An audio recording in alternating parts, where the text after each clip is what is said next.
আমাদের সকলের সরকার তো এসব করে তো সরকারের বদনাম হয়। কি করতাম না, পুলিশ অ্যারেস্ট করছে, এখন আমরা আইনি ভাবে দেখুন।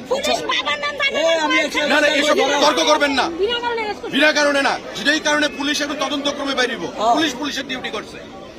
দেশে তো আইন কানুন ব্যবস্থাও তো একটা আছে, সরকারটা তো প্রত্যেকের, সরকারটা তো বাঁচাইতে হইব। মুখ্যমন্ত্রী প্রশাসন এটা কালিমালিপ্ত করা যেত না। হাজার হাজার গাড়ি আটকে গেছে, স্কুল স্টুডেন্ট, পেশেন্ট, কর্মচারী, তারা অফিসে যাইতে পারতেছে না। কোনো কথা না দিদি, আমি কইতেছি এটা এখানে আমি আইছি, আপনার রাস্তা রাখতে হইব। এসপি আইছে, কোনো বিশৃঙ্খলা যেন না হয়।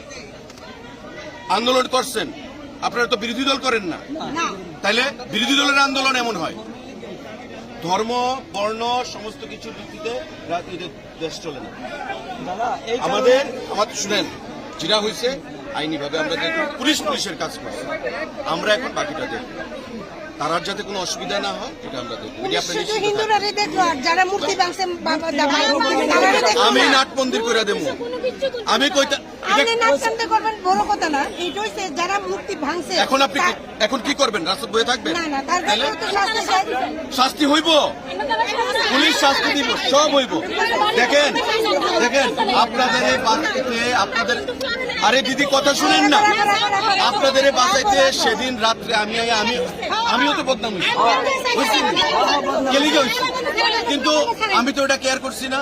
আমি জানি এটা হুমু, তারপর আমি আইছি, আপনাদের লেগে আইছি তো। সুতরাং এখানে আর কোনো সিল করেন না প্লিজ। এটা আমি দেখতেছি তো, আইনি ভাবে দেখুন প্লিজ। এখানে আর কোনো ইয়ে করবেন না প্লিজ। আমি আপনাদের প্রত্যেকের কাছে হাত জোর করি, এটা আমার বদনাম, আমার বিধানসভা কেন্দ্র, আমার সরকার, আমার মুখ্যমন্ত্রীর বদনাম, প্রশাসনের বদনাম। আমি যে কথাটা কইতাছি, ঠিক আছে শুনো, আপনারা কি বয়ে থাকবেন? কথা মানো, সারের কথা না মানলে তো না।